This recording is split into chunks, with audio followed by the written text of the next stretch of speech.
Hello বন্ধুরা, তোমরা সবাই কেমন আছো? আশা করি সবাই ভালো আছো। আমিও খুব ভালো আছি।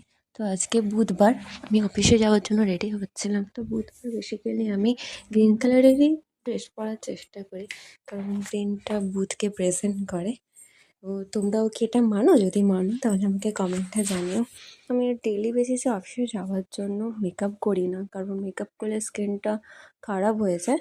তো আমি এমনি জাস্ট মুখটাকে ক্লিন করে এসে হালকা গোলাপ জল টোনার হিসাবে ইউজ করি। তারপর কিছুটা অ্যালোভেরা জেল, মানে ময়েশ্চারাইজারটা মাখি না, কারণ ওটা মানে স্কিনটা যেহেতু অয়েলি আর খুব অয়েল বেরোয় আমার, সেই জন্য ময়েশ্চারাইজার হিসেবে আমি অ্যালোভেরা জেলটা ইউজ করি। তো তারপরে আমি যেহেতু বাইরে যাচ্ছি, সানস্ক্রিনটা তো দরকারই। তো সেই জন্য আমি সানস্ক্রিনটা ইউজ করি। আমি এখানে পন্ডসের নিয়াসিনামাইড ওই সানস্ক্রিনটা ইউজ করি, ওটা খুবই ভালো। তো যতগুলো সানস্ক্রিন ইউজ করেছি ওটাও খুব ভালো লেগেছে আমার, ওটা ইউজ করি। ওটা মুখে, গলায়, হাতে, পায়ে যতটা খালি অংশ থাকে আমি ইউজ করার চেষ্টা করি।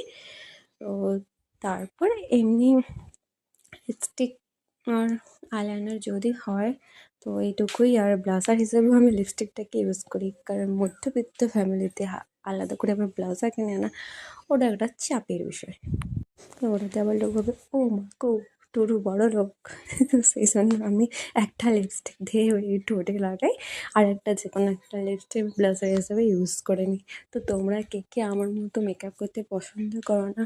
ডেলি বেসিসে যারা কাজে বেরো তারা আমার মতো এইভাবে সিম্পল একটা লুক ক্রিয়েট করে চলে যাও, তারা অবশ্যই কমেন্ট বক্সে জানিও। আর সবচেয়ে সত্যি কথা বলতে, সংসারে সব কাজ শেষ করে এসে আর নিজের জন্য এত টাইমটুকু হয় না যে মেকআপ করে কাজে বেরোই। তো সেই জন্য যতটুকু যা পারি, যতটুকুই দরকার স্কিনটাকে ঠিক রাখার জন্য, ওইটুকু করেই বেরিয়ে যেতে হয়। আর তাছাড়া যেখানে আমি কাজ করি সেটা আমার বাড়ির পুরো মানে 2 কিলোমিটারের মধ্যে। তো আমার হেভি মেকআপের দরকারও হয় না তেমন একটা। তো তোমরাও যারা যারা আছো তারা আমার মধ্যে সিম্পল ক্রিয়েট করে নিতে পারো লুকটা, কারণ বেশি মেকআপ করলে স্কিনের খারাপ হয়ে যায়, পিম্পল বেরোয়। আর গরমের সময় তো একদম না করাটাই ভালো। শুধু সানস্ক্রিন মেখেও আমি বেরিয়ে যাই কখনো কখনো। আশা করি ভিডিওটা তোমাদের ভালো লাগলো। যদি ভালো লেগে থাকে লাইক করে দিও, কমেন্ট করো এবং সাবস্ক্রাইব করে দাও আমার চ্যানেলটা যারা নতুন আছো, এবং শেয়ার করতে ভুলো না। Thank you. Bye by.